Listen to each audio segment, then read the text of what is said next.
मोटापा कम, तरबूज करेगा कोलेस्ट्रॉल कम। तरबूज खाइए, तरोताजा रहिए। तरबूज में सेहत के वो कौन कौन से गुण मौजूद हैं जिस वजह से तरबूज सेहत के लिए फायदेमंद माना जाता है, ये जानते हैं डॉक्टर साहब से। बताएं डॉक्टर साहब। देखिए, तरबूज वाकई में बहुत गुणकारी है और गर्मियों के सीजन में तो बहुत ही फायदेमंद होता है। आजकल तो खैर पूरा वर्ष मैं देखता हूँ तरबूज मिलता रहता है, लेकिन खास तौर से क्योंकि इसमें जो अंदर मौजूद है एक एंटीऑक्सीडेंट लाइकोपीन उसको बोलते हैं, वो हमारे बॉडी के लिए बहुत अच्छा है। खास तौर से प्रोस्टेट कैंसर को प्रिवेंट भी करता है। या हम कहें गुणों की बात करें आयुर्वेदिक दृष्टि से तो दीपन पाचन है, ये हमारी अग्नि को ठीक रखता है, पाचन को ठीक रखता है। विरेचक भी है, पेट भी साफ करेगा। मूत्रल यानी कि डायूरेटिक का भी काम करता है। अगर यूरिनरी ट्रैक्ट में कहीं किसी प्रकार की कोई ब्लॉकेज है, कोई रुकावट है, उसको ठीक करता है। इम्यूनिटी बूस्टर इसको कहा गया, यानी कि हमारे रोगों से लड़ने की जो शक्ति है उसको बढ़ाता है। ओजवर्धक इसको हम आयुर्वेद में कहते हैं। और माइंड के ऊपर भी काम करता है। इसकी एक ऐसा भी जो पाया गया है तरबूज के अंदर कि अगर आपके माइंड में कोई बहुत ज्यादा जो है एंजाइटी रहती है, टेंशन रहती है, तो माइंड को भी रिलैक्स करता है और हृदय के लिए भी अच्छा है, हार्ट के लिए बहुत अच्छा है। तो बहुत सारे गुण हैं। तरबूज का सेवन जब भी आपको मौका मिले जरूर करिए, लेकिन थोड़ा सा ध्यान रखिए कि अगर गर्म है बहुत, हीट में से आप लेकर आए, थोड़ा पानी में डाल करके उसको ठंडा करके खाइए। बहुत ज्यादा फ्रिज में भी नहीं रखना है, लेकिन कूल होना चाहिए ताकि अंदर जाकर के वो आपको सही फायदा पहुंचा सके और आपके जो तमाम गुण जो अभी बताएं उनको आपके शरीर में जाकर के उन गुणों को वो पहुंचाए और आपके रोगों को ठीक करे। इस वक्त हमारे साथ कॉलर जुड़ गए हैं। रोहित हैं देहरादून से। रोहित, आप अपना सवाल पूछ सकते हैं डॉक्टर साहब से। जी नमस्कार। हाँ जी, मेरा भाई है, उसका एक्सीडेंट हुआ था तो शोल्डर की साइड में यहाँ से फ्रैक्चर हो गया था। वो तो अब जुड़ गया, लेकिन उसके पेन रहता है। देखिए, पेन है तो थोड़ा सा जो है तिल का तेल ले लीजिए, उसमें लहसुन डाल करके पका लीजिए और ये तेल जेंटल मसाज करना है, आपने ज्यादा नहीं रगड़ना है। जेंटल मसाज करो। या हल्दी करीब 1/4 चम्मच 1 कप दूध में मिला करके, गर्म दूध में, वो एक बार जरूर पिलाइए उसको। देहरादून में आप रहते हैं तो देहरादून में जीवा की क्लिनिक है, वहां पर जाएंगे तो डॉक्टर से आप कुछ औषधियां भी प्राप्त कर सकते हैं। ऐसी दवाइयां हैं जो फ्रैक्चर के बाद या फ्रैक्चर के दौरान भी ले सकते हैं। जब हड्डियां आपकी कमजोर हैं, हड्डियों में कहीं जो ब्रेक आ गया है, फ्रैक्चर टूट गई है हड्डी, तो उसको जोड़ने में, हड्डियों को मजबूत करने के लिए कई प्रकार की आयुर्वेदिक औषधियां हैं, वो आपको डॉक्टर से परामर्श करने के बाद मिल जाएंगी। और इसके साथ साथ थोड़ा सा ध्यान रखना है कि अभी क्योंकि नाजुक है, कमजोर है, हड्डी तो जुड़ गई है, ज्यादा वजन उसके ऊपर ना डालें, ज्यादा मेहनत का काम ना करें और कोशिश ये करें कि उसको थोड़ा सा गर्म रखा जाए, ठंड से बचाएं। एसी से या कोई कूलर वगैरह की डायरेक्ट हवा उसमें ना लगे। पंखे से भी कई बार दर्द हो जाता है, चोट का दर्द मैंने देखा है कि ज्यादा पंखे या एसी में अगर आदमी रहे तो वो दर्द उसका बढ़ जाता है। गर्मियों में सेहत के लिहाज से तरबूज वाकई ही काफी फायदेमंद है। ऐसे में डॉक्टर साहब, तरबूज कई बीमारियों को भी दूर करता है, तो ऐसी कौन कौन सी बीमारियां हैं जिसमें तरबूज फायदेमंद साबित हो सकता है? देखिए, अगर कॉन्स्टिपेशन आपको रहता है, कब्ज, उसके लिए तरबूज बहुत अच्छा काम करेगा। यदि आपको यूटीआई, जिसको यूरिनरी ट्रैक्ट इन्फेक्शन बोलते हैं, उसमें बहुत अच्छा काम करेगा। या आपको यूरिन रुक रुक करके आता है, क्लियर नहीं होता, उसमें तरबूज अच्छा काम करता है। हृदय रोग हो, आपको हार्ट का प्रॉब्लम है, तरबूज खा सकते हैं। आपको जो है इसके अलावा अगर डिप्रेशन भी है, डिप्रेशन में भी तरबूज आपको अच्छा काम करता है। हाइपर एसिडिटी, जलन हो, खट्टी डकारें हो, आपको अगर एनीमिया हो, खून नहीं बनता है ठीक से शरीर में, या त्वचा के रोग हैं, कहीं पर खुजली है, खारिश है, एक्जिमा वगैरह है, इन सभी रोगों में, क्योंकि ये पित्त के कारण होते हैं और पित्त को कम करता है तरबूज, तो ये इस प्रकार के रोगों में जो पित्त से पैदा होते हैं, गर्मी से पैदा होते हैं, ऐसे रोगों में बहुत लाभदायक है। शायद यही कारण है कि गर्मियों के सीजन में तरबूज बहुत अधिक मात्रा में आपको मिलता है और गर्मियों के सीजन में ही तरबूज आमतौर पर पैदा होता है। तो सीजन, हमारी जो क्लाइमेट है उसके अनुसार कुछ ऐसे फ्रूट्स, ऐसे वेजिटेबल्स भी मौजूद होते हैं उसमें, जो उस रोग से और उस मौसम में होने वाले रोगों से लड़ने में हमारे काम आते हैं। हमारे साथ लगातार कॉलर जुड़े हैं। इस वक्त मनोज है यूपी से। मनोज, आप अपना सवाल पूछिए डॉक्टर साहब से। जी नमस्कार डॉक्टर साहब। नमस्कार जी। जी डॉक्टर साहब, मेरे ना हिरनिया की प्रॉब्लम है। अच्छा, हाँ जी। कहाँ पर, किस जगह पर है ये? वो सर जहाँ बाथरूम की जगह है ना, वहाँ पे है। अच्छा अच्छा। हाँ जी। ये कितना पुराना है प्रॉब्लम? ये सर 1.5-2 साल हो गए। तो आपको डॉक्टर ने बताया नहीं कुछ ऑपरेशन वगैरह के लिए? नहीं, अभी तो मैं गया डॉक्टर के पास गया भी नहीं था। और उसमें जब टॉयलेट आता है ना तो उसमें ज्यादा वो गांठ फूल जाती है। हाँ नहीं, वो तो मुझे मालूम है, हर्निया की प्रॉब्लम है आपको। हाँ जी। और फूल जाती है गांठ कई बार जो है वो ब्लॉकेज होने पर। देखिए मैं आपको थोड़ा सा निवेदन कर दूं, आपको सबसे पहले तो ऐसे जो रोग होते हैं इनको इतना लंबा नहीं खींचना चाहिए।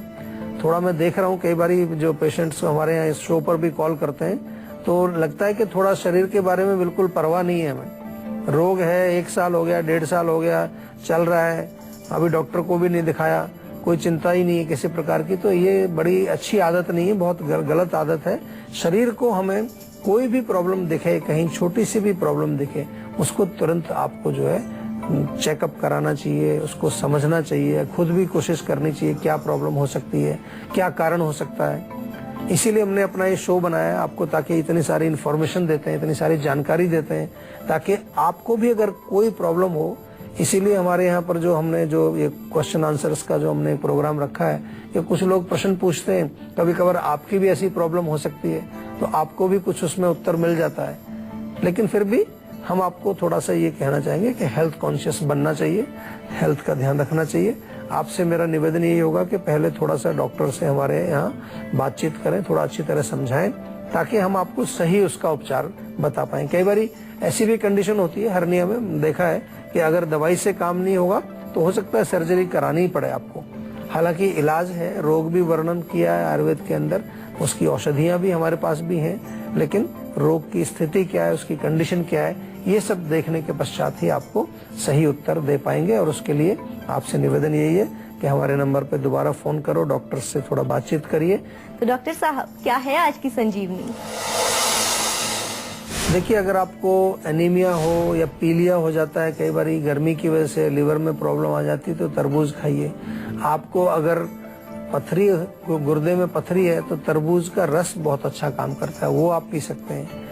आपको ब्लैक हेड्स हैं चेहरे पर ब्यूटी से रिलेटेड, तो तरबूज का जो गूदा होता है उससे रगड़ के जेंटल मसाज करिए, उससे आपको काफी लाभ मिलेगा।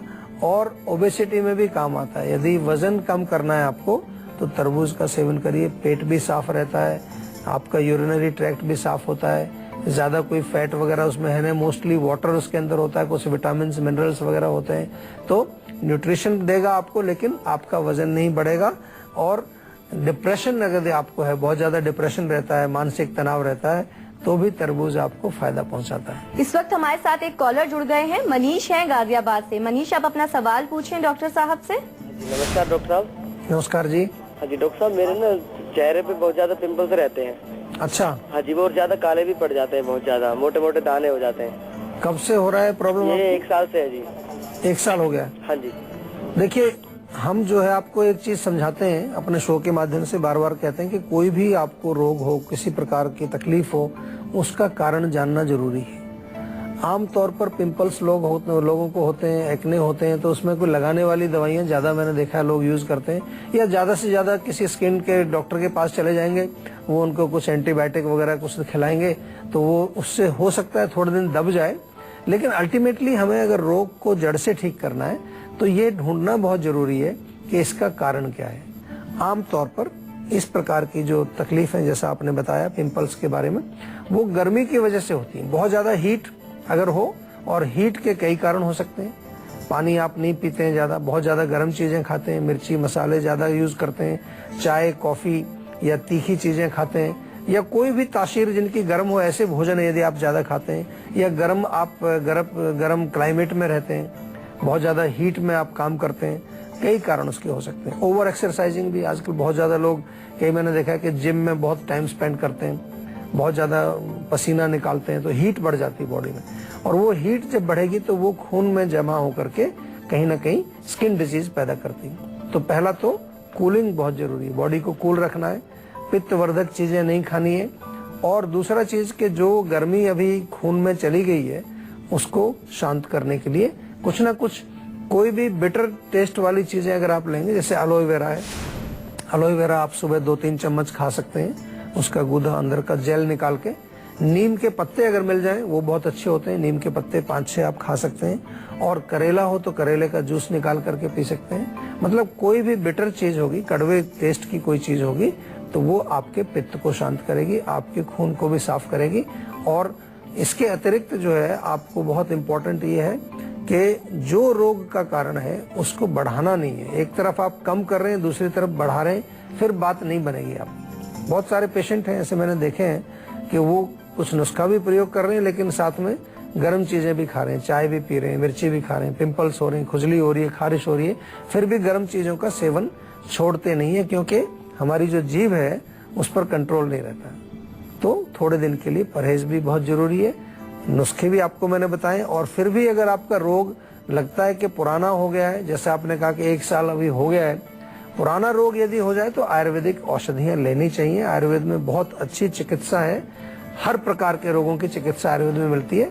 आयुर्वेद अपने आप में कंप्लीट मेडिकल सिस्टम है और चिकित्सा के लिए, औषधि लेने के लिए आपको आयुर्वेदिक चिकित्सक से परामर्श लेना चाहिए, डॉक्टर से बात करनी चाहिए और उसके लिए हमने आपको सुविधा दी है।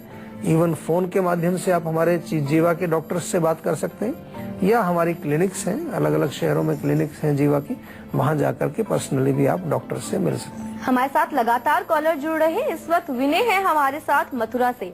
विनय, आप अपना सवाल पूछ सकते हैं डॉक्टर साहब से। गर्दन में वो पेन रहता है और स्वेलिंग आती है। गर्दन में पेन रहता है और स्वेलिंग आती है। गर्दन में पीछे या आगे, कहाँ पर? आगे की तरफ। हाँ। तो ये कब से हो रहा है प्रॉब्लम आपको? 1 साल से ऊपर हो गया है सर।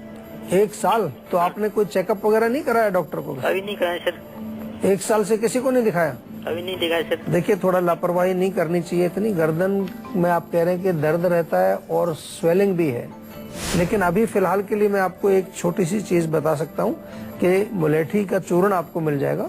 मुलेठी का चूर्ण आधा चम्मच सवेरे, आधा चम्मच शाम को आप पानी में घोल के पी लीजिए। अगर वहाँ कहीं किसी प्रकार का बलगम जमा हुआ है या कोई गला, जैसे कहते हैं गला खराब हो जाता है, उसकी वजह से भी दर्द हो जाता है, या फिर कोई जख्म भी वहाँ बना हुआ है, गर्मी भी है, पित्त भी है, उसको भी शांत करेगी, बलगम को भी निकालेगी, आपको रिलीफ मिलेगा। लेकिन थोड़ा सा चेकअप करा करके दोबारा फोन करिए हमारे यहाँ पर, और जो भी रिपोर्ट आती है आपकी, जो रिपोर्ट में आता है जो भी, उसको जरूर बताइए उसके अनुसार, ताकि हम रोग को अच्छी तरह से समझ सकते हैं। हम बार बार आपसे ये भी निवेदन करते हैं कि हम आयुर्वेद में जब चिकित्सा करते हैं तो हर तरीके से हम आपको हेल्प करने की कोशिश करते हैं। इसलिए जो भी आपके पास इन्वेस्टिगेशंस हैं, जो रिपोर्ट्स हैं, जो भी आपके पास डायग्नोसिस अभी तक आपने किसी से कराया है, वो भी अगर आप हमें बताते हैं तो उससे हमें और ज्यादा एक डिटेल्ड हमें डिस्कशन आपके साथ करने को मिलता है। दूसरा, हम अच्छा डायग्नोसिस बना सकते हैं। आयुर्वेदिक डायग्नोसिस ही बनाना पड़ता है हमें, आयुर्वेद के अनुसार ही रोग को समझना पड़ता है,